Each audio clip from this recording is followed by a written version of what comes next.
D ಚಿತ್ರದ ಎರಡನೇ ಹಾಡು ಇವತ್ತು ರಿಲೀಸ್ ಆಗಿದೆ. ತುಂಬ ಚೆನ್ನಾಗಿ ಮೂಡ್ ಬಂದಿದೆ. ರೆಟ್ರೋ ಲುಕ್ಕಲ್ಲಿ ಈ ಒಂದು ಹಾಡು, ಸಿನಿಮಾನೇ ರೆಟ್ರೋ ಲುಕ್ಕಲ್ಲಿ ಇರೋದ್ರಿಂದ ಹಾಡು ಕೂಡ ಅದೇ ಲುಕ್ಕಲ್ಲಿ ಬರುತ್ತೆ ಅಂತ ನಾವೆಲ್ಲ ಎಕ್ಸ್ಪೆಕ್ಟ್ ಮಾಡ್ತಾ ಇದ್ದೀವಿ. ಸೊ ಡಿ ಚಿತ್ರದ ಹೀರೋಯಿನ್ ರಿಶ್ಮಾ ನಾಣಯ್ಯ ನಮ್ಮ ಜೊತೆ ಇದ್ದಾರೆ. ಈ ಸಾಂಗ್ ಬಗ್ಗೆ ಹಾಗೆ ಡಿ ಸಿನಿಮಾ ಬಗ್ಗೆ ಏನಂತಾರೆ ಕೇಳೋಣ ಬನ್ನಿ. Hi Rishma, how are you? Hi, ನಾನು ಚೆನ್ನಾಗಿದ್ದೀನಿ. ನೀವು ಹೇಗಿದ್ದೀರಾ? ಎಸ್, ನಾನು ಚೆನ್ನಾಗಿದ್ದೀನಿ. ಫಸ್ಟ್ಲಿ ಯುಗಾದಿ ಹಬ್ಬದ ಶುಭಾಶಯಗಳು ಮುಂಚಿತವಾಗಿ ಹೇಳ್ತಾ ಇದ್ದೀನಿ. Thank you. ನಿಮಗೂ ಕೂಡ ಆ್ಯಂಡ್ ಎಲ್ಲ ವೀಕ್ಷಕರಿಗೂ ಯುಗಾದಿ ಹಬ್ಬದ ಶುಭಾಶಯಗಳು. ಸೆಕೆಂಡ್ ಹಾಡು ತುಂಬ ಚೆನ್ನಾಗಿ ಬಂದಿದೆ. ಲೈವ್ಲಿಯಾಗಿ ಅನಿಸುತ್ತೆ. ಮತ್ತು ಬ್ಯಾಂಡ್ ಎಲ್ಲ ಕೇಳ್ತಾ ಇದ್ರೆ ಅದು ಫುಲ್ ಲೈವ್ ಬ್ಯಾಂಡ್ ಅಂತಲೇ ಹೇಳಿದ್ದಾರೆ. ಸೊ ಏನು ಎಕ್ಸ್ಪೀರಿಯನ್ಸ್ ಹೇಗಿತ್ತು ಈ ಒಂದು ಹಾಡನ್ನು ಶೂಟ್ ಮಾಡೋದು? ಇನ್ನೂ ಆಗಿಲ್ಲ, ಬಟ್ ಶೂಟ್ ಆಗಿಲ್ಲ ಅಲ್ವಾ? ಸೊ ಹಾಡಿನ ಬಗ್ಗೆ ಹೇಳಿ. ತುಂಬ ಖುಷಿ ಆಗುತ್ತೆ, ಯಾಕಂದರೆ ಮೊದಲನೇ ಹಾಡಿಗೆ ಅಷ್ಟು ಪ್ರೀತಿ ತೋರಿಸಿದ್ದಾರೆ ಆ್ಯಂಡ್ ರೀಲ್ಸ್ ಎಲ್ಲ ಮಾಡಿ ಅವ್ರ ಎಫರ್ಟ್ಸ್ ಹಾಕಿ ರೀಲ್ಸ್ ಮಾಡಿದ್ದಾರೆ ಆ್ಯಂಡ್ ಎಲ್ಲರೂ ಎಂಜಾಯ್ ಮಾಡ್ಕೊಂಡು ಕೇಳಿದ್ರು ಶಿವ ಶಿವ ಹಾಡನ್ನ. So thank you so much. ಅದಕ್ಕೆ ಇವಾಗ ಎರಡನೇ ಹಾಡು ರಿಲೀಸ್ ಆಗಿದೆ. ತುಂಬ ಮಜವಾಗಿರುವಂಥ ಒಂದು ಹಾಡು. ಎಲ್ಲರೂ ಕೇಳಿದ ತಕ್ಷಣ ಒಂದು ರೆಟ್ರೋ ಫೀಲಿಗೆ ಹೋಗ್ತಾರೆ, ರೆಟ್ರೋ ಎರಾಗೆ ಹೋಗ್ತಾರೆ. ಸೊ ನೀವು ಹೇಳ್ದಂಗೆ ಇನ್ನೂ ಶೂಟ್ ಆಗಿಲ್ಲ. ಸೊ ಇದು ಒಂದು ಬ್ಯಾಂಡ್ ಸ್ಟುಡಿಯೋ ಥರ ಶೂಟ್ ಮಾಡಿದ್ದಾರೆ ಲಿರಿಕಲ್ ವಿಡಿಯೋಗೆ. ಆ್ಯಂಡ್ ಅನೌನ್ಸ್ ಕೂಡ ಮಾಡಿದ್ದೀವಿ. ಹುಕ್ ಸ್ಟೆಪ್ನ ಯಾರು ತುಂಬ ಚೆನ್ನಾಗಿ ಮಾಡ್ತಾರೆ ಅವ್ರ ಹುಕ್ ಸ್ಟೆಪ್ನ ನಮ್ಮ ಸಿನಿಮಾಲಿ ಹಾಕೋತೀವಿ ಒರಿಜಿನಲ್ ಸಾಂಗಿಗೆ. ಸೊ ನನಗಂತೂ one of my favourite song ಅಂತ ಹೇಳ್ಬೋದು ಸಿನಿಮಾಲಿ. ಸೊ ಶೂಟ್ ಮಾಡೋಕ್ಕೆ ನಾನು ತುಂಬ ಎಕ್ಸೈಟೆಡ್ ಆಗಿ. ಓಕೆ, ಈಗಷ್ಟೇ ಹೇಳಿದ್ರಿ ಹುಕ್ ಸ್ಟೆಪ್ಪಿನ ಬಗ್ಗೆ. ಬಿಕಾಸ್ ಎಲ್ಲ ಸಾಂಗಲ್ಲಿ ನಾವು ಯೂಶಲಿ ಮೂವಿ ಸಾಂಗ್ಸಲ್ಲಿ ಏನಾಗ್ತಿತ್ತು, ಒಂದು ಹುಕ್ ಸ್ಟೆಪ್ ಇರ್ತಿತ್ತು, ಅದನ್ನ ಎಲ್ಲರೂ ಕಾಪಿ ಮಾಡ್ತಾ ಇದ್ರು. ಬಟ್ ಅವ್ರು ಮಾಡಿರೋಂಥ ಹುಕ್ ಸ್ಟೆಪ್ನ ನೀವು ಸಿನಿಮಾದಲ್ಲಿ ಯೂಸ್ ಮಾಡ್ಕೋಬೇಕು. ಸೊ ಆ ಒಂದು ಥಾಟ್ ಪ್ರೊಸೆಸ್ ಒಂಥರ ಯೂನಿಕ್ ಆಗಿ ಯೋಚನೆ ಮಾಡಿರೋದು, ಅದಕ್ಕೆ ಏನು ಹೇಳಕ್ಕೆ ಇಷ್ಟಪಡ್ತೀನಿ? Think thought process team credit ಹೋಗುತ್ತೆ. ಶ್ಯಾಮ್ ಸರ್ ಆಗಿರಲಿ, ಪ್ರೇಮ್ ಸರ್ ಆಗಿರಲಿ, ಅವ್ರು ಕ್ರಿಯೇಟ್ ಮಾಡೋಂಥ ಒಂದು ಐಡಿಯಾ ಇದು. ಆ್ಯಂಡ್ ಐ ಥಿಂಕ್ ಯಾಕಂದರೆ ನಾವು ಶಿವ ಶಿವ ಸಾಂಗಿಗೆ ನೋಡಿದಾಗ ಅಷ್ಟು ಎಫರ್ಟ್ಸ್ ಹಾಕಿ ರೀಲ್ಸ್ ಎಷ್ಟು ಚೆನ್ನಾಗಿ ಮಾಡ್ತಿದ್ರು ಅಂದರೆ, ಸೊ ಇದಕ್ಕೆ ಮೇ ಬಿ ಆ ಐಡಿಯಾ ವರ್ಕೌಟ್ ಆಗುತ್ತೆ. ಯಾಕಂದರೆ ಸಾಂಗ್ ಅಷ್ಟು ಚೆನ್ನಾಗಿದೆ, ಎಲ್ಲರೂ ಅವ್ರಿಗೊಂದು ಕ್ರಿಯೇಟಿವಿಟಿನ ಆಚೆ ತರೋಕ್ಕೆ. So I am very excited to see ಹೇಗೆ ಏನು ಕ್ರಿಯೇಟ್ ಮಾಡ್ತಾರೆ ಸಾಂಗ್ ಜೊತೆ ಅಂತ. ನಮ್ಮೆಲ್ರಿಗೂ ಗೊತ್ತು ಧ್ರುವ ಸರ್ ಡಾನ್ಸ್ ಯಾವ ಥರ ಮಾಡ್ತಾರೆ ಅಂತ. ಅವರಷ್ಟು ಫಾಸ್ಟಾಗಿ ಅವರಷ್ಟು ಬೀಟನ್ನ ಹಿಡ್ಕೊಳ್ಳೋದು ತುಂಬ ಕಷ್ಟ ಆಗುತ್ತೆ. ಸೊ ನಿಮಗೆ ಅವ್ರ ಜೊತೆ ಮ್ಯಾಚ್ ಮಾಡೋಕ್ಕೆ ಎಷ್ಟು ಕಷ್ಟ ಆಗುತ್ತೆ? ಐ ಥಿಂಕ್ ನೀವು ಹೇಳಿದಾಗೆ he is one of the finest dancers. And ನನಗೂ ತುಂಬ ಖುಷಿ ಆಗುತ್ತೆ, ಯಾಕಂದರೆ ಬೀಯಿಂಗ್ ಎ ಡಾನ್ಸರ್, ಒಂದು ಒಳ್ಳೆ ಡಾನ್ಸರ್ ಜೊತೆ ಡಾನ್ಸ್ ಮಾಡಬೇಕಾದ್ರೆ ವಿ ಹ್ಯಾವ್ ಅ ವೆರಿ ಇನ್ನೂ ಎನರ್ಜಿಯಾಗಿ ಇನ್ನೂ ಜೋಶಲ್ಲಿ ಮಾಡ್ತೀವಿ. ಆ್ಯಂಡ್ ಒಂದು ಆ ಸಿಂಕ್ರನೈಸೇಷನ್ ಇರುತ್ತೆ. ಸೊ ತುಂಬ ಈಸಿ ಇರುತ್ತೆ ಅವ್ರ ಜೊತೆ ಕೆಲಸ ಮಾಡೋದಕ್ಕೆ. ಆ್ಯಂಡ್ ಅವ್ರ ಎಕ್ಸ್ಪ್ರೆಷನ್ಸ್ ಆಗಿರಲಿ, ಅವ್ರ ಡಾನ್ಸ್ ಆಗಿರಲಿ, ಈಸ್ ದ ಫೈನೆಸ್ಟ್ ಡಾನ್ಸರ್ ನಾನು ಹೇಳಿದಾಗೆ. So I'm very happy.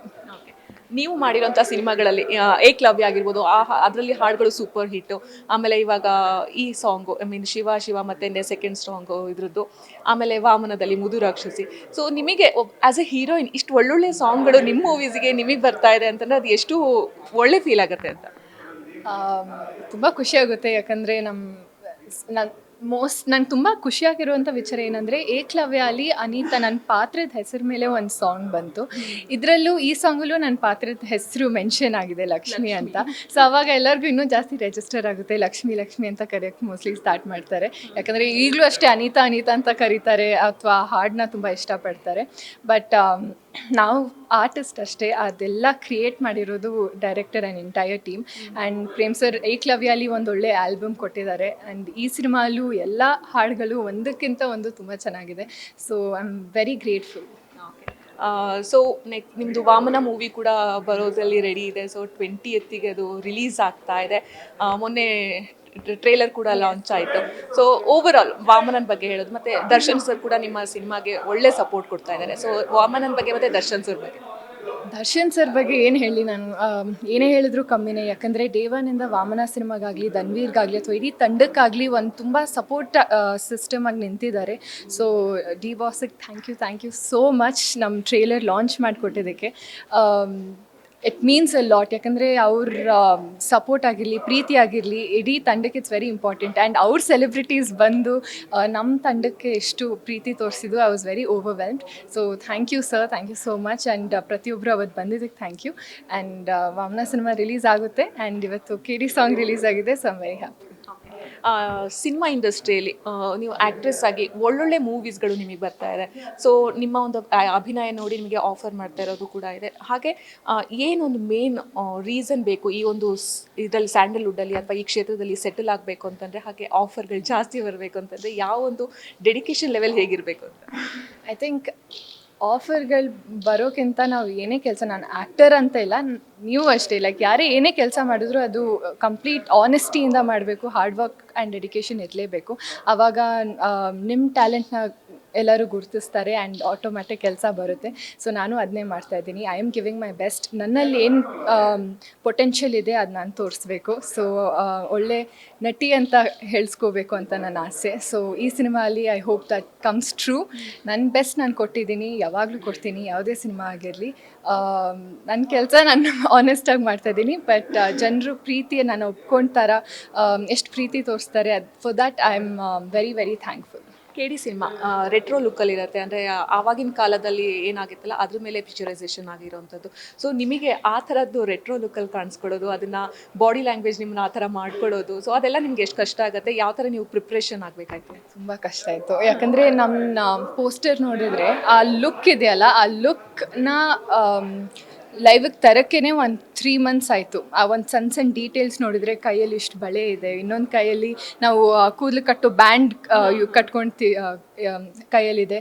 And ಸಣ್ಣ ಸಣ್ಣ ವಿಚಾರ, ಅವ್ರ ಬಾಡಿ ಲ್ಯಾಂಗ್ವೇಜ್ ಅಥವಾ ನಾನು ಡಬ್ಬಿಂಗ್ ಮಾಡಿದ್ದೀನಿ, ಸೊ ಆ ಸ್ಲ್ಯಾಂಗು, ಸೊ ತುಂಬ ಕಷ್ಟ ಆಯಿತು. ಬಟ್ ಐ ಥಿಂಕ್ ಕಷ್ಟಪಟ್ಟರೆ ಆ ಶ್ರಮ ಸಿಗುತ್ತೆ ನಮಗೆ. ಪ್ರೇಮ್ ಸರು ಅಷ್ಟೇ ಚೆನ್ನಾಗಿ ತಿದ್ದಿ ಹೇಳಿಕೊಟ್ರು. So it was all a very very big learning journey ನನಗೆ. ಫೈನಲ್ ಆಗಿ KD ಮೂವಿ ಬಗ್ಗೆ, ನಿಮ್ಮ ಪಾತ್ರದ ಬಗ್ಗೆ ಇವಾಗ ಹೇಳಿದ್ರಿ, KD ಮೂವಿ ಬಗ್ಗೆ ಎಷ್ಟು ಎಕ್ಸ್ಪೆಕ್ಟೇಷನ್ಸ್ ಇದೆ ಮತ್ತು ಜನಗಳು ಹೇಗೆ ರಿಸೀವ್ ಮಾಡ್ಬೋದು ನಿಮ್ಮ ಮೂವಿನ? ಪ್ರೇಮ್ ಸರ್ ಸಿನಿಮಾ ಅಂದ್ರೇ ಎಲ್ಲರಿಗೂ ಒಂದು ಎಕ್ಸ್ಪೆಕ್ಟೇಷನ್ಸ್ ಇರುತ್ತೆ. And Prem sir direction, KVN production, Arjun Janya sir music, so it's a whole package. And ಈ ಸಿನಿಮಾ ಇಸ್ ಗೋಯಿಂಗ್, ಅಂದರೆ ನಾನು ಹೇಳಿದ್ರೆ ತಪ್ಪಾಗುತ್ತೆ, ಅಂದರೆ ನಮ್ಮ ಕೆಲಸ ನಾವು ಮಾಡಿದ್ವಿ. I am very sure that ಜನರು ತುಂಬ ಎಂಜಾಯ್ ಮಾಡ್ತಾರೆ ಈ ಸಿನಿಮಾನ, ಎಮೋಷ್ನಲಿ ಕನೆಕ್ಟ್ ಆಗ್ತಾರೆ, ತುಂಬ ನಗ್ತಾರೆ, ಅಳ್ತಾರೆ. So it's a whole package ಅಂತ ಹೇಳ್ಬೋದು. ನಾನಂತೂ ಆ್ಯಸ್ ಅನ್ ಆಡಿಯನ್ಸ್ ಆಗಿ ಆ್ಯಂಡ್ ಆ್ಯಸ್ ಮಚ್ಚಲಕ್ಷ್ಮಿ ಆಗಿ ತುಂಬ ಕಾಯ್ತಿದ್ದೀನಿ. ಆ್ಯಂಡ್ ಐ ಹೋಪ್ ಎಲ್ಲ ಆಡಿಯನ್ಸ್ಗೆ ಮಚ್ಚಲಕ್ಷ್ಮಿ ಪಾತ್ರನೂ ತುಂಬ ಇಷ್ಟ ಆಗುತ್ತೆ. ಯಾಕಂದರೆ ಇಟ್ಸ್ ನಾಟ್, ನಾನು ಏನಾದರೂ ಹೇಳಿದ್ರೆ ತಪ್ಪಾಗುತ್ತೆ ಇವಾಗ. So will have to wait. Yeah, thank you so much. Yes, ಇದಾಗಿತ್ತು ರೇಷ್ಮಾ ನಾಣಯ್ಯ ಅವರ ಮಾತು. ತುಂಬ ಎಕ್ಸ್ಪೆಕ್ಟೇಷನ್ ಇದೆ, ಹಾಗೆ ಜನಗಳು ಕೂಡ ತುಂಬ ಇಷ್ಟಪಡ್ತಾರೆ ಅಂತ ಅವರೊಂದು ಹೋಪ್ಸ್ ಇಟ್ಕೊಂಡಿದ್ದಾರೆ. ಕ್ಯಾಮ್ರಾ ಪರ್ಸನ್ ಗಿರೀಶ್ ಜೊತೆ ವೈದೇಹಿ, ವಿಶ್ವವಾಣಿ TV, ಬೆಂಗಳೂರು.